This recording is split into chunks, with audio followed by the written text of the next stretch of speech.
You have reached the Geek Elite. Good luck. So, I have a question.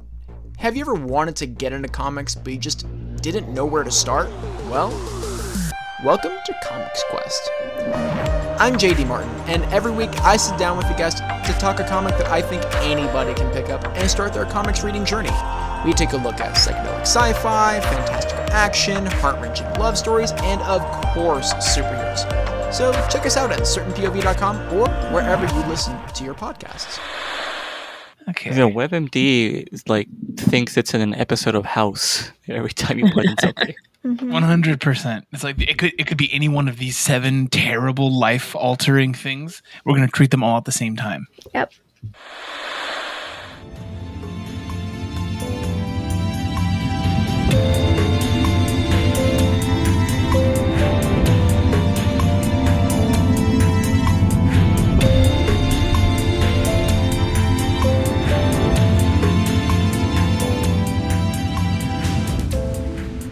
What's up, everybody? Welcome back to another episode of the Geeks Watch!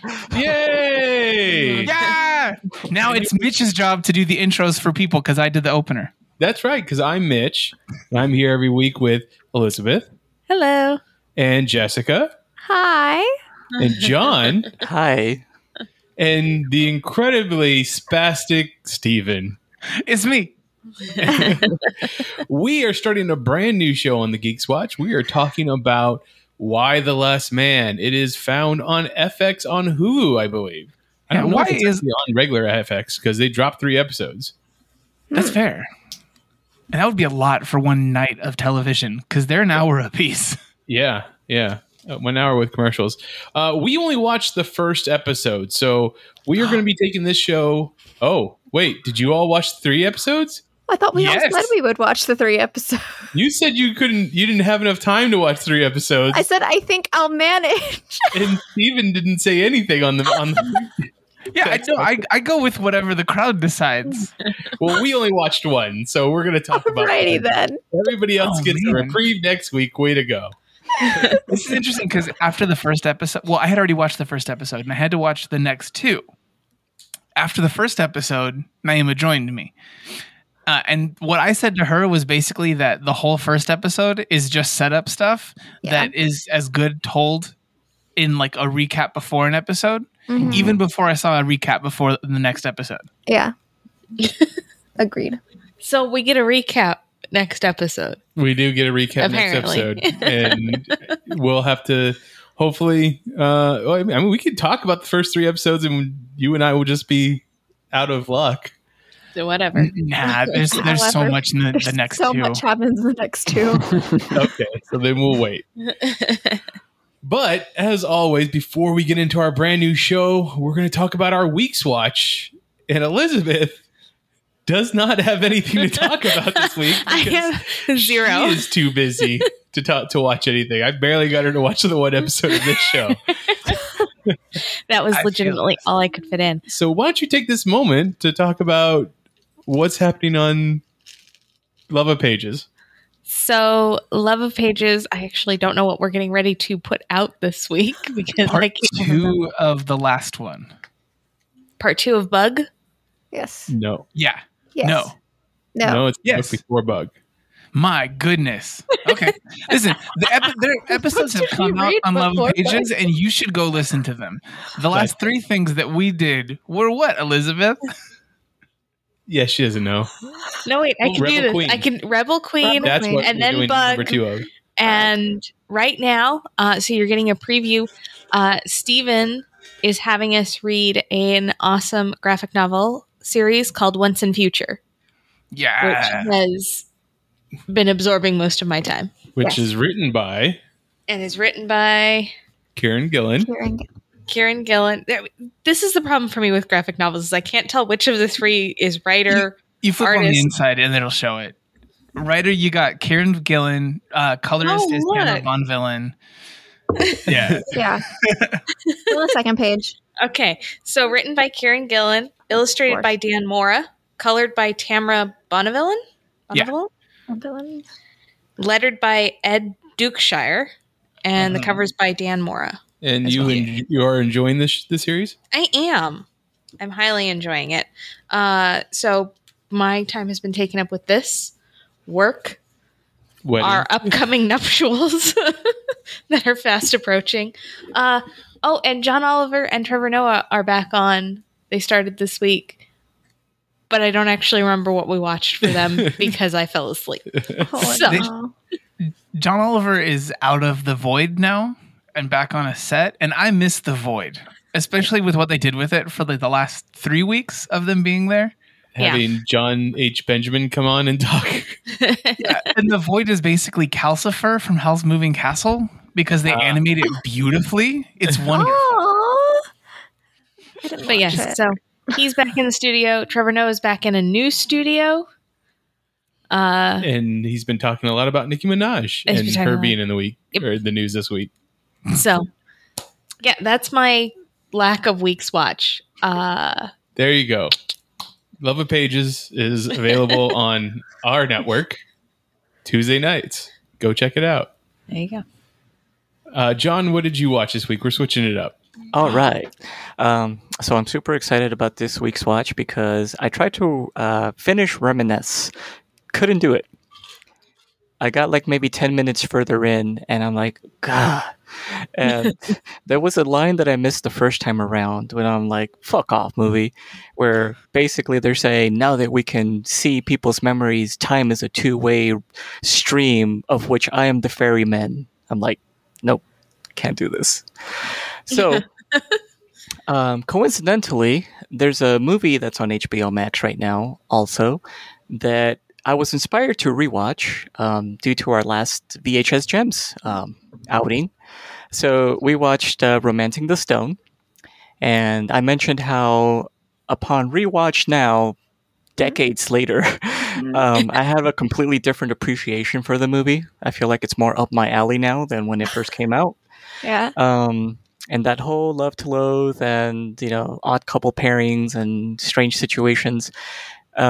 A conversation led into, I kind of wonder what other movies I've dismissed in the past that now I might have a different appreciation for. So I watch He's Just Not That Into You. Okay. And sound. Love that one. Exactly. So yeah, I watched that back when it first came out in theaters, I think, back in 2009. And I was not in a good place back then to really appreciate this movie. But man, had I forgotten how much of a star-studded cast this was. This thing has Jennifer Aniston, Ben Affleck, Bradley Cooper, Jennifer Goodwin, Justin Long, a few bit parts by other actors like I was gonna say it's not Glenn Close. From Charlie's Angels, E.T., Firestarter. Yes, I don't know why I was blanking on her name. Glenn Close is really far off. Yeah, I don't know why. Was very far in that situation. Yeah, I don't know why that name was the one particular one I was blanking on, but I remember why I didn't like this movie the first time around, and that was because Bradley Cooper is just a major scumbag in that one. This movie kind of plays around with your expectations a bit. When you're first introduced to certain characters, you assume that's how they're going to be the whole movie. And he seems like he's a really nice guy at first, who's like genuinely trying to do good. No, he is straight through just a total douchebag. And it's the opposite for someone like Ben Affleck, who at first is like, oh, this guy's just being a jerkwad, not wanting to commit. No, he turns out to be one of the nicest guys in the whole movie. And he proves it at the end. It's like, look, if it really means that much, let's go. But yeah, the real, I guess, crux of the story, which this one does one of the things I kind of like in movies, where it's a big ensemble cast, but they don't all meet, but they are connected in ways that you wouldn't have expected. Love Actually is probably one of my favorite examples of this, where it's just like this huge cast and, God, why am I blanking on names today? Hugh Grant, that's what I'm thinking of.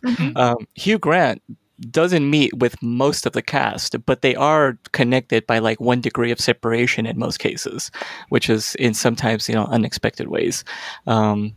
So yeah, I really like the whole Justin Long dynamic with Jennifer Goodwin, where he's basically breaking down guy psychology, which is one of my favorite pastimes to do as well. And that whole interaction where, at first you're like, oh, well, they're obviously starting to fall for each other. And then it turns out, oh no, like he was just being nice to you, which is usually the other way around. Usually it's the guys that fall for a girl that's just being nice to them. So this was a nice reversal of that trope. And then that whole thing kind of works out. I like how they talk about whatever you hear about, people oftentimes in real life, this made me realize this. I don't know why I hadn't caught this before. Your friends will give you bad relationship advice. Yeah. Almost always. Always. And I was like, oh yeah, why do we listen? Like, why do we pay attention to people who themselves don't have good relationships? And yet they're like, no, you should totally ask that guy out, even if he's already in a relationship, because it's always like that situation where, oh no, you're going to be the one that this works out for in that circumstance. Yeah, no. You're going to be the romance novel version of this. No, you are you're not the just real going life to be a version. homewrecker, basically. Yeah. So yeah, it was just like I said, it definitely ties into that whole, I'm seeing it with fresh eyes now. And it was a different movie altogether, even though nothing changed. I changed, and therefore my perspective on it has changed. And I'm like, right on. Well, this is enlightening. And that was my week's watch. It's He's Just Not That Into You, 2009 rom-com, available on HBO Max. All right. Jessica, what did you watch this week? I watched an anime that's been out, I think, for over a year now on Netflix called BNA, Brand New Animal, I think is what it stands for. Mm-hmm. Yeah, I already texted Steven about it because I was like, Steven, it has coloring I think he would like in it because it has that purpley, orangey. Oh, it's just gorgeous coloring. It's from my favorite anime studio. Yeah. Which apparently is, as Steven told me, is the same studio that's going to be doing Star Wars Visions. So I am super duper excited. Like, I was already super excited, but now duper excited. Like, but BNA is about a world in which there are humans and then there are human animal hybrid, which are like people that can shift into walking humans. I don't know, anime thing. You just accept it. And and they all live in a city, I think called Anima City, but there you go, just accept it. And our main character is a about to turn 18-year-old girl who all of a sudden a human girl who all of a sudden becomes a beast man is what they're called. The hybrids are called beast man, and she doesn't know why. Her animal hybrid is she's a tanuki. Yeah, tanuki, which are the cute little not raccoons, but they look like raccoons to us, things in Japan. And she also has the special ability to be able to change her form a little bit to take the attributes of other animals. So she can get like cheetah legs and run fast, and she can even get wings later on. And it's just, and they don't know why, but she can do it. And at first I thought it was because she's a tanuki, because in mythology, they are shapeshifters. So I was like, well, maybe it's because she actually is like a god or something. Like, what was my theory, but that kind of went nowhere. But and it wasn't true. But I don't know. I really like it. It's one season. It seems like it's not going to get another season. I don't know if it's based off of a manga or a light novel or what. It does have an ending. It's not 1,000% satisfying, but I did enjoy my time. And I did really like it. I really wanted more, and it's just more that I need romance in my life. And there was a ship that didn't go anywhere. And who was your ship that didn't go anywhere? The main ship, the only ship there could be. Okay. Yes. You don't know. Maybe you think the Anima City mayor lady and the science person. I don't know. I mean, that would be different. But yeah, I do agree though. There's definitely some, like, there's a whole thing between her and the like god guy. Yes, and you're like, there's so much here, and then it's over, and she accepts for herself for who she is, and it's great, and you're just like, okay, but like more. like true love. Yeah, I know, but that's just me, and I know it's my problem. It was a good ending. It all doesn't have to be romance, but it was there, and their writers are lying if they think otherwise. No, they definitely set stuff up for ships. I think that whole anime studio for Studio Trigger and Gainax before that, because they broke off. Like when they do a thing, they do it intentionally. They set stuff up. Yeah. Well, I feel like it's going to happen more often with stuff coming out that's new because shipping is such a huge like hashtag now. Like I feel like you need to write some ship that's not going to go anywhere so somebody can like argue over it on the internet. Like I feel like it's just kind of like a way to make your thing trend. If you want another one from them, they did the movie Promare just a couple years ago that came out, and there's a big amount of that between two of the main characters. The one who's like a bigger guy who basically looks like a buff Kamina from Gurren Lagann, and then the other one is Leo Fotia, who's the one that they basically made into two characters for that Star Wars Vision series. Okay. So you can basically ship those twins and Kamina. Okay. There's a lot there. I don't know.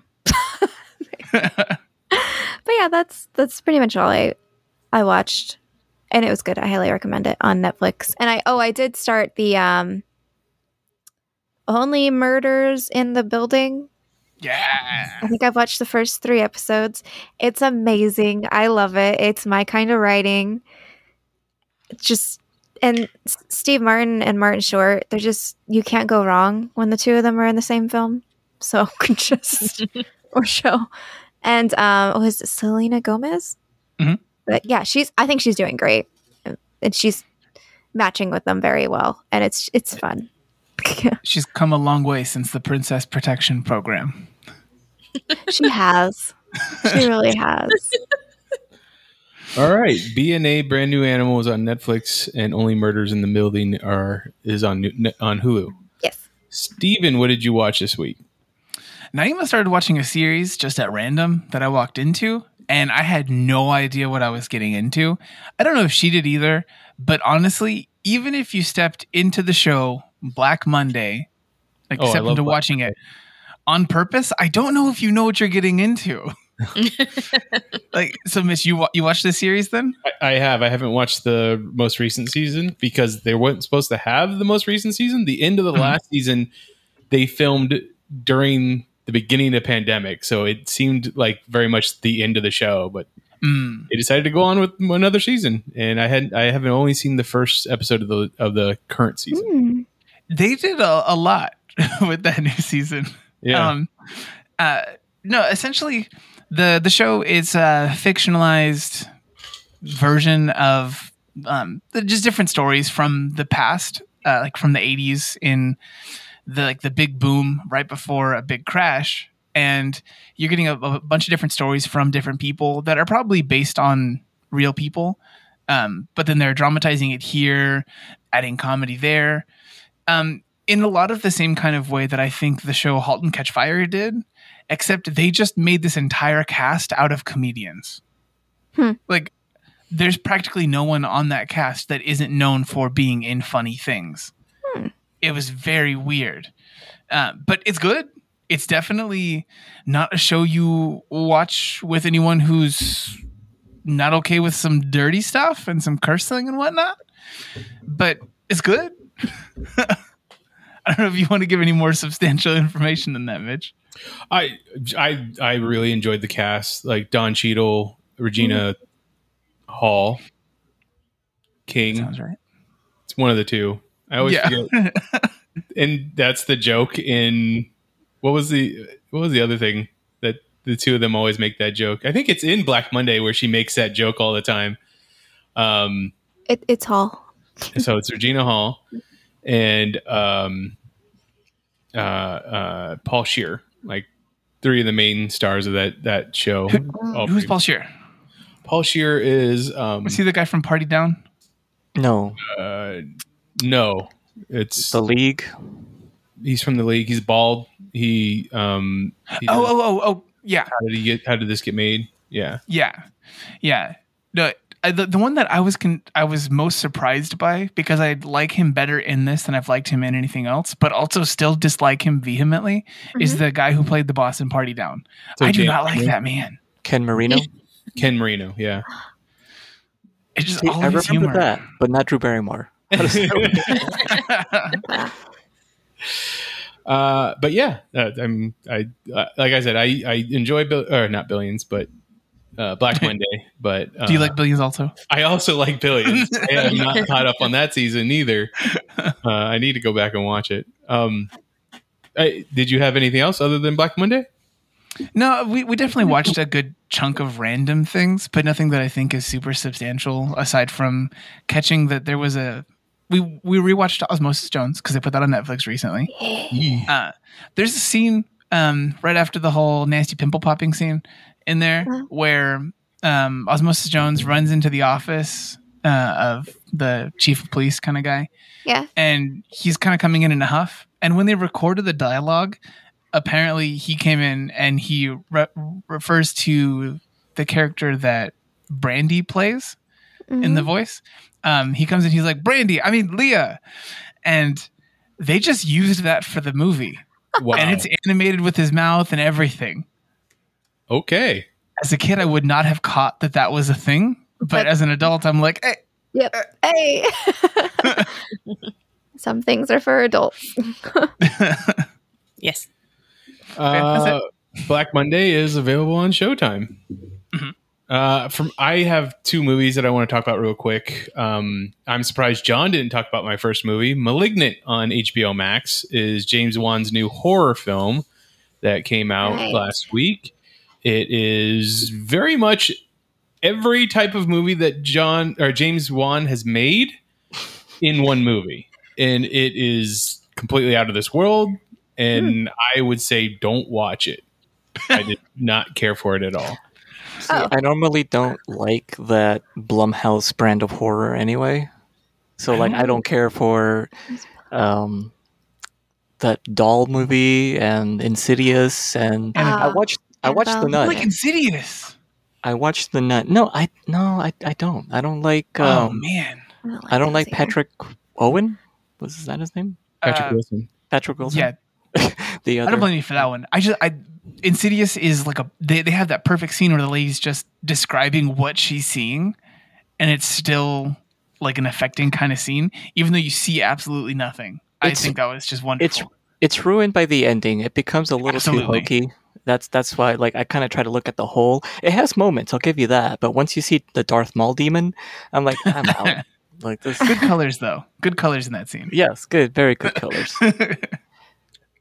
So yes, Malignant is just it's very predictable, and then it also it goes really off the rails really quick.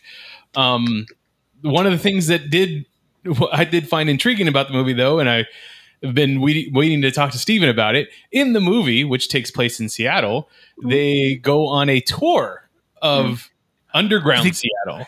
Yes, it's right by us. It's not something that I knew. That the city of Seattle is built on top of an older city of Seattle. Like they decided, this shit got destroyed. We're just going to build on top of it instead of fixing it. So that's the only option usually. The first time we ever kind of like really internalized that this existed, we were in a place called Fat Shack that goes to like a second, like a basement level kind of place to get these disgusting sandwiches. They're not actually that good. They're all very dry, despite what they sound like. But we went there, and there's just at the end of the bar there were like these like doors and this very ornate kind of like, I don't know, like Cheers bar wall, and this door is clearly not used. Like it's boarded up. And I was like, why would they even put that there? It's not good aesthetically or anything. And then in my mind, I was like, wait, but there's that underground place over there right by our house in Occidental Square. And this and that. Oh my God. And then I Googled it. I didn't know that the Malignant happened in Seattle. It does. So, that was the big selling point for me on that movie. The other movie I wanted to talk about is Kate on Netflix. It is starring Mary Elizabeth Winstead and Woody Harrelson. And Mary Mary Elizabeth Winstead plays a assassin, hired assassin, and in this she is given radioactive material. Like, she ingests it, and then she only has a day to live, and she is now tracking down the person that essentially gave her a death sentence and killing people left and right throughout Tokyo while she does it. And I enjoyed this movie a lot more than I enjoyed the last Netflix female assassin movie, which was Gunpowder Milkshake. I don't think they should have put them out so close to each other, because I enjoyed this one less because I just saw the other. Yeah. They definitely shouldn't have put them so close together, but I enjoyed this one more just because I did not enjoy the other one. I thought Mary Elizabeth Winstead did a really good job in her role, and the action was great. And then the young actress, don't know her name at the moment, but she did a really good job too.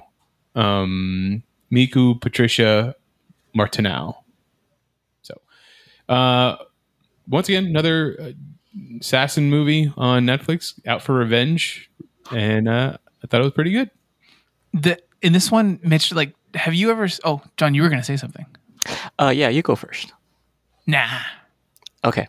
Well, in that case, yeah. So you mentioned, Mitch, that this movie tends to go off the rails, and although I do generally enjoy that kind of thing, like I said, because I'm not really into that brand of horror, I'll watch it eventually, but I'm not. It's not on my priority list right now. I did want to mention Blumhouse. I just want to put that out there. Oh, okay. Well, I mean, I feel like it's in that style though, or that range of movies, that class. That's fair. So, there's a trailer that came out for a new Nicolas Cage movie called Prisoners of the Ghostland. Mm-hmm. If anybody hasn't seen this yet, this is what going off the rails looks like to me. And I really, really want to see this movie, like, bad. Like, yeah, well, you haven't seen the last act of Malignant, so I get the trailer for Prisoners of Ghostland, but trust me, this goes off the rails. All right. Well, I'm curious to see what that'll eventually will look like. Maybe after I force myself to finish watching Reminisce, I'll get to that one. How did we not lose Nicolas Cage to an overdose before all of the other actors that died this decade? I'm pretty sure he doesn't do drugs. He probably doesn't do drugs. It might just be Nicolas Cage. I think that's just how he looks. Yeah. Yeah. No, that's fair. Because this is where he gets it out. He doesn't do the drugs, so he does it. He lives this way. Yeah. But yeah, Kate was very enjoyable. I recommend that one. I do not recommend anybody watching Malignant. Malignant is on HBO Max, and Kate is on Netflix. Okay, let's get into talking about Y the Last Man, the first episode, the day before. We have quite the large cast in this movie. We have Diane Lane as Congressman Jennifer... what's her name? Because his name is York Brown. Jennifer Brown. Olivia Thirlby, which took me, or Thirlby, took me a while to recognize who she was, but I remember from Dread with Carl Urban. I don't know if anybody else watched that one. That's who she was. I couldn't place her this whole time because she doesn't have the blonde hair. Right. Which then brings me to Amber Tamblyn, who does have blonde hair in this. It took me forever to realize who that was. Sisterhood of the Traveling Pants. Mm-hmm. Marin Ireland, which was on Sneaky Pete. I don't know if anybody else watched that on, I want to say Hulu. Might have been Amazon Prime, but that was a good show. That sounds like a Disney Channel original movie. It does. But it was a good show. It's Giovanni Ribisi on it. And then our main character, York Brown, is played by, well, I don't even know if he's going to be considered, well, he's the title character, I guess. Yeah. Ben Schnetzer. And I saw him in Pride, which was about the Irish mining town that got behind gay rights because the gay rights activists got behind them boycotting like bad working conditions in the mines. Mm-hmm. So like two unlikely groups coming together to, make a better life for both of them, kind of thing. Just based on a real story? Yes, based on a true story. So it was a very good movie. This, as everybody has stated before, the first episode is all the setup for what it is that happens in the world to make this a quote unquote dystopian future. Anybody read the comic book before this, Y the Last Man, which was created by Brian K. Vaughan? Is that correct? Mm-hmm. Yes. Yes. Okay, so John, what were your impressions from the comic book? This felt really different, and I was very concerned because I'm like, this feels like a completely different animal. Basically, the entire first episode is only like the first 5 pages of the graphic novel. That sounds right for how much content there actually is in this episode. Yeah. Yeah, it's like, and it's done differently too. In this one, it feels like it comes in waves. Like it starts to affect smaller animals first, and then eventually it starts to get all of the human population, the male human population. In the graphic novel, it happens like literally all around the world at the same time for everything. Interesting. And they play it a lot more as far as the mystery as to like what exactly caused it. And I'm sure it's going to be the same in the show. But yeah, this one makes it feel like there's definitely some kind of pharmacological element to it or viral. But it's weird that it's attacking, like, it kind of seems like it's working its way up the chain of Animals. Like, the way it's portrayed here. Aside from that, it does feel like it's kind of following the main ideas, which is, once this happens, society kind of reaches a near point of collapse because there's a lot of positions that apparently are male dominated. Like the entire country of Israel goes dark. Yeah. Yeah, because they don't have any women in the military apparently, or in at least positions of power over there. So yeah, that's the part that I'm the most interested in, to see how they portray how society needs to adapt to that. But I don't know, Yorick feels like more of a dumbass in this than he does in the comic book. Okay, maybe I'll try the comic book then. He's definitely still a goof, but he's much more good-natured, I think. And this guy just seems like an all-around douche. He's a nice guy, and I hate him. So, John, have you read all of the comic book? I have not read the conclusion. Well, no, let me rephrase that. I have read the whole thing, but there's like one book towards the end that I have not read where they kind of start to wrap up the reasons for things happening. Really? Because they didn't have that at the library when I was working there. So I read like books 1, 2, 3, and 5, I think is ultimately what I ended up going through. So this is a DC Comics book, but not set in like the Superman, Batman world of DC Comics. Was it not a Dark Horse one before? Was it Dark Horse? I thought it was DC. Was it Vertigo? I'm sorry, Vertigo. Yeah, it was Vertigo because Vertigo is an imprint from DC. Correct, or was they got rid of it? And then they just. So there you go. What is your impressions of Yorick that we've heard John and Jessica's? Honestly, I didn't. Yes, he blew up at Beth, but quite honestly, that's more just a factor of people not communicating well in relationships, and we see it happen all the time in both directions. So, he seems like a goofball. He seems kind of a null set at this point for me. He just kind of exists. So I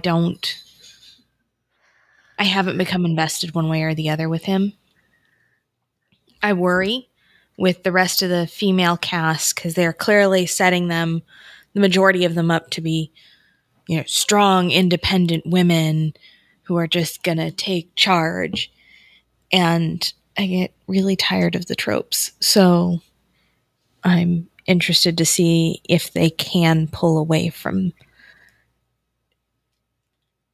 I'm be interested to see if they can show strength in ways other than the standard strong, independent woman strength that tends to be the trope in this kind of, if we're going to have female leaders, they have to be hard asses.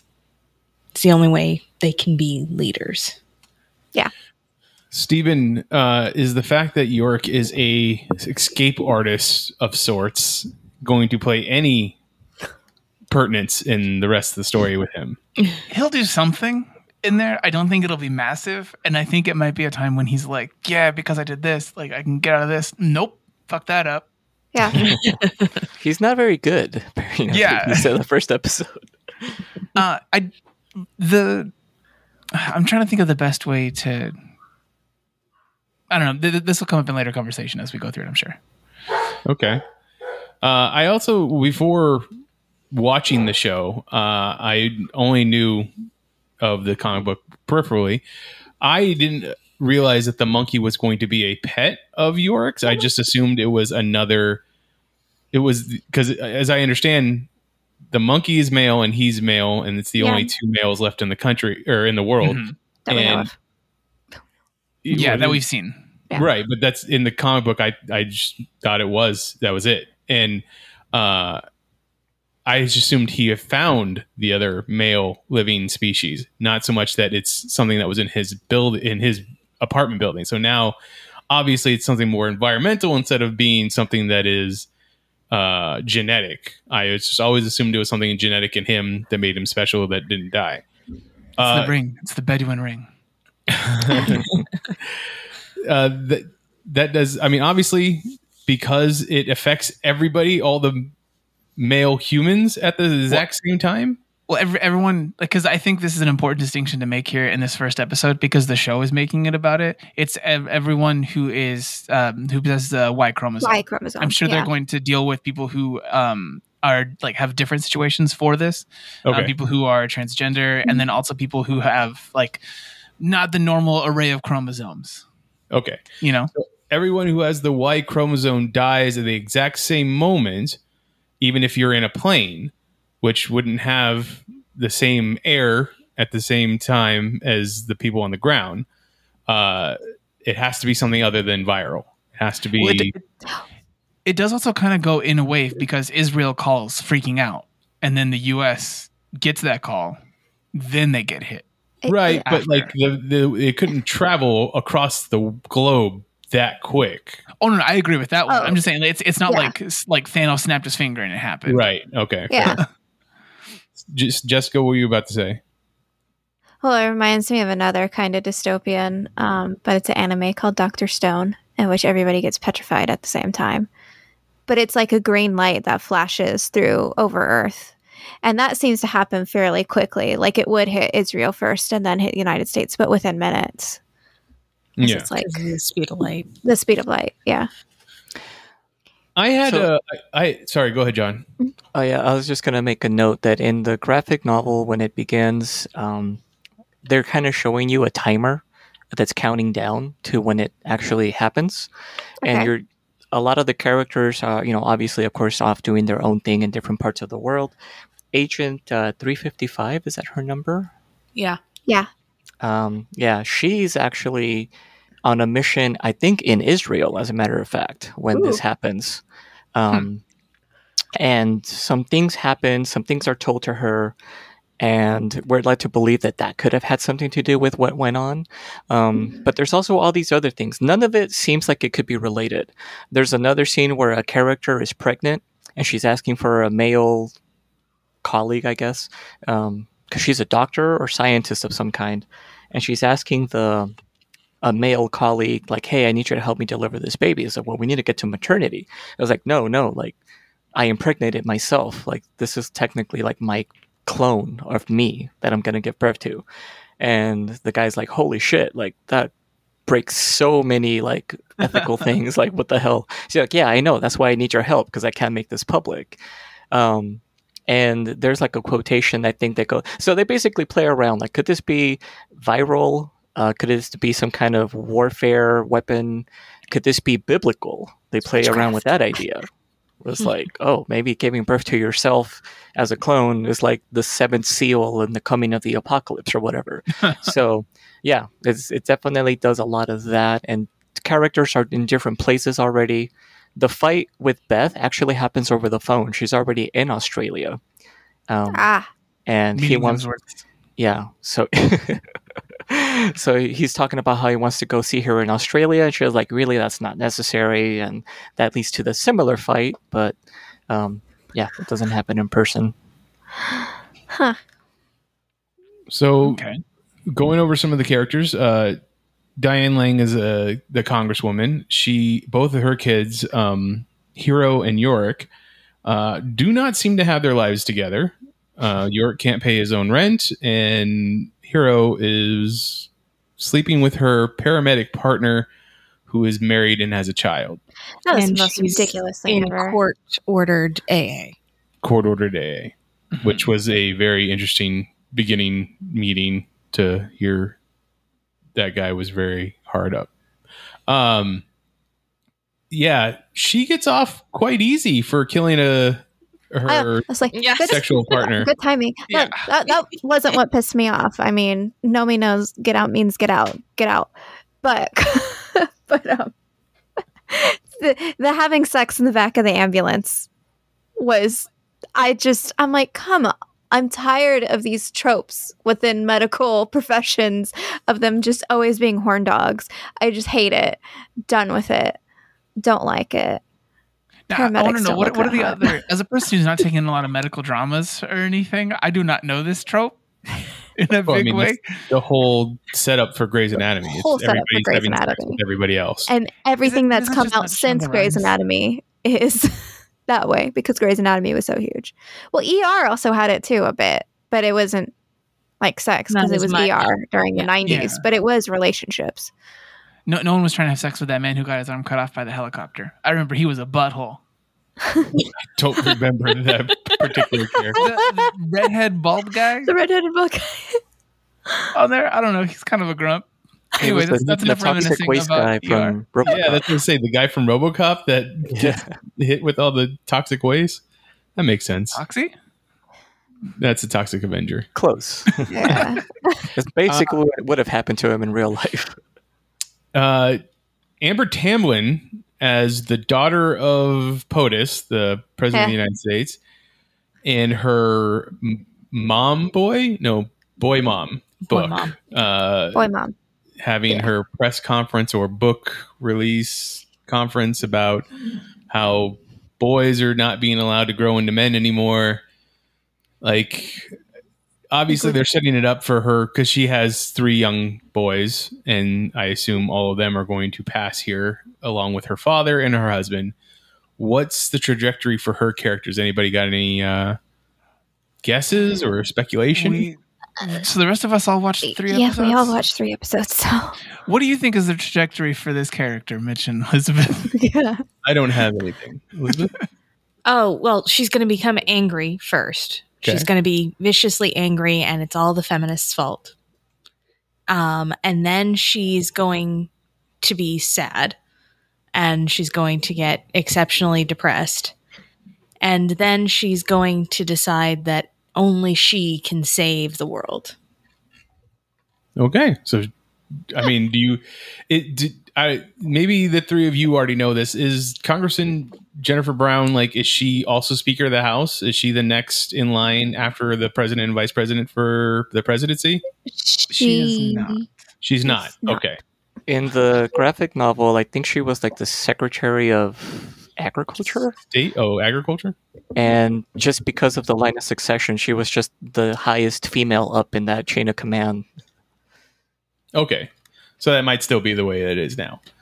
The end of that episode where they specifically deal with, I can't remember what the ending was. Remembering what was the end of what is hard. So the end I'm not going to say what was the end. That is just the end of the particular scene with the Congresswoman in the Pentagon is her just kind of getting people to go somewhere, following Secret Service and saying, "Hey, Agent 355 is taking them downstairs into the basement bunker." No, it was another lady, military lady, that was saying, "Hey, get into the bunker." It was that she would have. I think that lady would have been the head general, probably. Right? Yeah, one of the Joint Chiefs. One of the. She became the head of chain of command. Okay, now I got it. And then she does that talk to the girl, one of her assistants. Put your mask on. Yes, let's put go. Your mask on. Let's go. You're gonna be okay. we think. I don't know. Which was an interesting thing because I brought this up to Elizabeth while we were watching the show, and I'll bring it up to you, Jessica. Mm-hmm. In the moments that of it all happening, would you be able to recognize that it was only the male or Y chromosome people in the room that were being killed? Yes. Yes. I feel like, well, with the amount of people that went down and the fact that none of them are women, I think all those people within that room would have been like, okay, all the Y chromosome people. Maybe people by themselves might not recognize it, but, or like just with a smaller group of people. But they noticed it eventually, like after 3 or 5 minutes, but he was thinking when you watch the first person go. The first 3 people go. Your first 30 seconds. No, the first 3 people as that type of character, I probably would definitely think it was just attack on a few people in the room and not just all the Y chromosome until they all die. But they all die within a minute. I mean, it's basically a Thanos snap, but not. My best estimate was probably you're looking at 90 seconds to 3 minutes before you register it, because for those first 90 seconds, you're just in shock and trying to figure out, am I going to die? And then once you get over, I'm not going to die. Okay, who is dead? Yeah. Okay, now what's their common link? But those things, I'm more thinking of for that group, that specific group of people, like for most of the people in that room would be trained how to go through shock quicker. So that, and have to think rapidly on their feet. I don't think is what I'm thinking, but even 335 congressional staff would be. Well, yeah, not the staff, but the staff are the ones that are the most confused through it, aren't they? Yeah, but I mean, the congresswoman's also. Yeah, and 335 seemed 355 didn't seem to notice at first because she was just focused on her training, which was the president. She must protect the president. So yeah. I think it would take a little bit to decide you need to assess the entire situation as opposed to your limited scope. I think 355 was there to do an assassination. I don't think she was. I think she was there for something else. She was there for something else, but she never knew what it was, which is going to never be answered. Because apparently... Oh, wait, no, never mind. It's okay to think that would never be answered, even from the events of the first episode. I mean, Elizabeth and I were debating on what company or what organization agency 355 actually works for. I don't know if you all already know. She does end up saying. She does say, okay. But it's just one of those. It's unhelpful. Yeah, it's I'm a ghost organization that nobody knows about. Gotcha. It's so we have to budget you. You do. You just don't know you do. Like it's just, it's legit. It's funny that she goes into actually saving the president when she's not actually Secret Service. So I thought that was interesting. Especially since go ahead. Go ahead, Stephen. That's what makes me believe that she's not there to like get rid of the president or anything. The only thing that they mention for things is that there's a credible threat. They need her close to the president, and then she tries to save the president after he gets hurt. In a time where he's clearly not just going to respond to some CPR or anything. Like that man just hemorrhaged everything. Everybody had a brain hemorrhage at the same time. Mm-hmm. But your training is what kicks in there, and that training is to keep the heart moving. Yeah. You have to keep the heart moving until the medics or doctors. I just think like if in that moment she had been there to possibly harm the president, because again, those other things are not connected. It's not that there's a credible threat to the president. We need you. The president is the one with the credible threat. Mm-hmm. It's just there's a credible threat. We need you close to the president. It could be someone else entirely. I don't know. There's just something about like if that was any part of her job, and then the president died, I feel like she would just like slink into a corner. Yeah. Like, mission accomplished. Disappear. Mission accomplished. I'm that good. Which I want to say, I loved the introduction to her character. Like, that was great. There's killing a whole bunch of which I assume is white supremacists. Like, cool.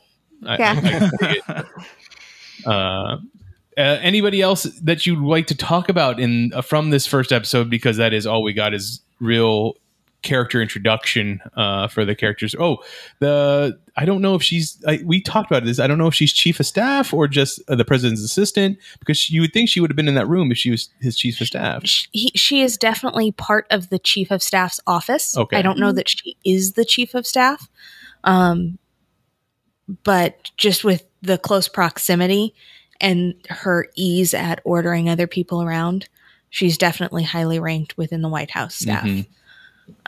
This is Nora. And our introduction to her is the president making her shoot a handgun, and she is obviously not comfortable with it.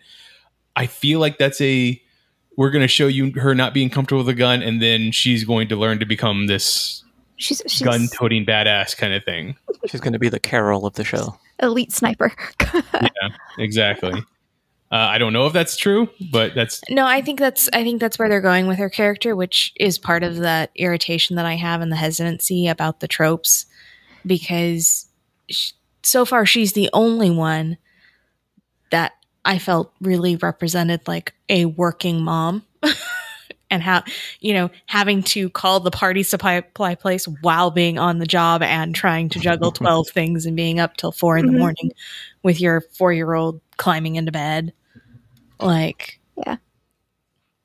There's obviously a bunch of different concerns and stuff that everyone has and the things that are important to them. The part where she got so mad about the Paw Patrol thing, I don't know if it's just me in my experience as a kid. If someone already got me a bouncy house, I don't care if it's blue and has the dog from Paw Patrol on it when the rest is Ninja Turtles. I got a bouncy house. I don't look at the outside. I'm going to bounce. Bounce. I got a freaking brinca. It's good. Yeah, but the difference between Paw Patrol and Ninja Turtles is quite the age, I would think. 100%. He's 4. Oh, I guess. He's target demographic for Paw Patrol. He is target demographic for Paw Patrol. Yeah. I think it is not the upset. So I think the difference is she is not, the kid's not going to be upset. If the kid got Paw Patrol bouncy house, kid's not going to care. But as a working mom who feels like you aren't around for your kids enough, which we see in the scene when daughter calls for dad, not for mom, and you're like, okay, there's this one thing I can do. I can get the birthday party right. I can get the birthday party right. And then it gets screwed up, quote unquote, screwed up. Now you feel like you're failing more as a mom. Yeah. I understand that one. I have an eternal issue with how people do kids' parties. Sometimes it end up being about the parents, not the kids. That's mean. Yeah. So anything else anybody would like to bring up?